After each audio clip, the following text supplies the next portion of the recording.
국내 제조업체들의 재고 증가 추세가 일시적인 게 아니라 본격적으로 경기 침체를 향하고 있다는 주장이 제기됐다.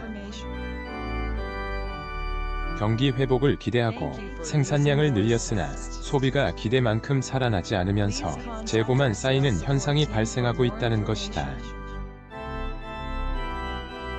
재고 증가가 지속되면 기업들은 자연스레 신규 투자를 꺼리게 된다. 경기 하강기의 입구에 접어들었을 때 나타나는 현상이다.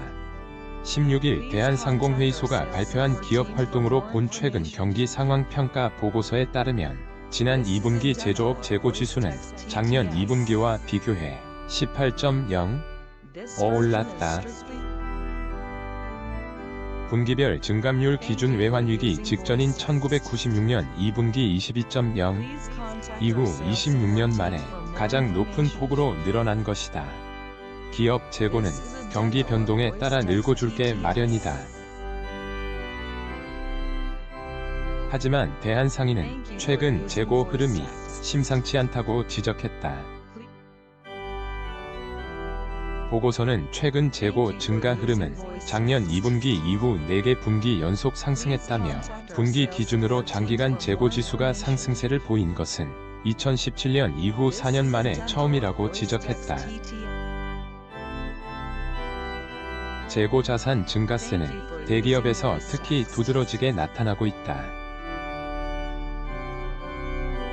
대한상의가 한국평가데이터에 의뢰해 제조업체 상장기업의 재고자산을 분석한 결과에 따르면 상장 대기업 재고자산은 작년 2분기 61조 4,770억 원에서 올해 2분기 89조 1,030억 원으로 44% 원났다.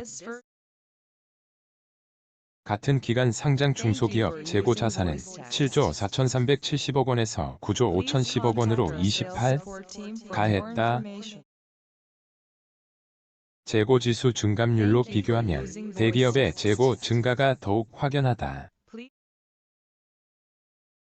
통계청 산업활동 동향에 따른 대기업 재고지수 증감률은 작년 2분기에서 6.4서 올 2분기 22.0 치솟았다. 기업 재고지수는 이 기간 1.2서 7.0 상대적으로 변화폭이 크지 않았다. 삼성전자의 지난 6월 말 재고 자산은 모두 52조 922억 원어치로 작년 말보다 10조 7천억 원어치 가량 늘어난 것이 대표적인 사례다. 제조업 전체로 보면 전년 동기 대비 2분기 재고 자산은 39.7 가했다.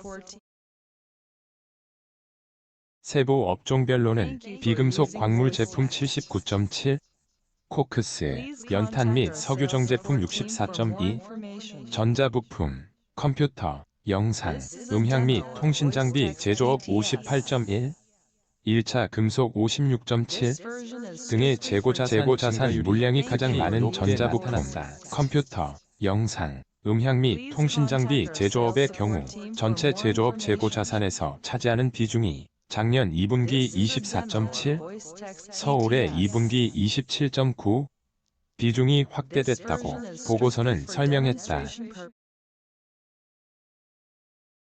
상인은 보고서에서 최근 재고가 급격하게 늘어난 것은 작년 하반기부터 코로나19 특수 대응 차원에서 공급을 늘렸고 국제유가, 원자재 가격 급등에 대응하기 위해 기업들이 원자재를 초과 확보해 제품 생산에 투입한 데다 글로벌 공급망 차질로 인해 제품 출하가 늦어진 것이 기본 원인이라며 단기적인 요인들이 존재한다고 분석했다.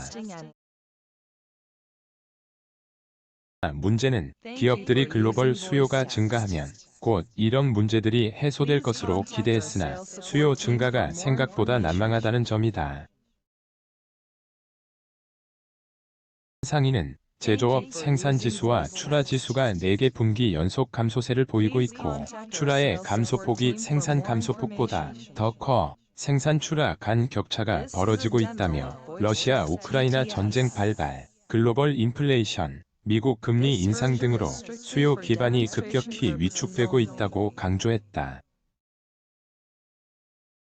상인은 현 상황을 기업들이 판매 부진에도 생산을 탄력적으로 조정하지 못하고 오버슈팅하고 있는 상황이라고 진단하고 3분기부터는 생산 감소가 본격화될 것이라고 전망했다.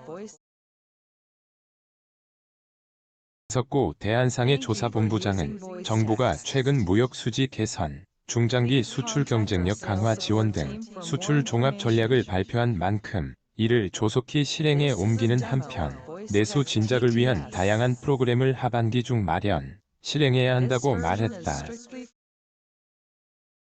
그는 기업의 채산성 악화가 생산 감소, 고용, 투자 위축으로 이어지지 않도록 규제, 노동, 금융, 교육 등 구조개혁을 통해 우리 경제의 고비용 구조를 개선해 나가는 것도 더 이상 미룰 수 없는 과제라고 강조했다. 이상은 기자 SELEE의 한경.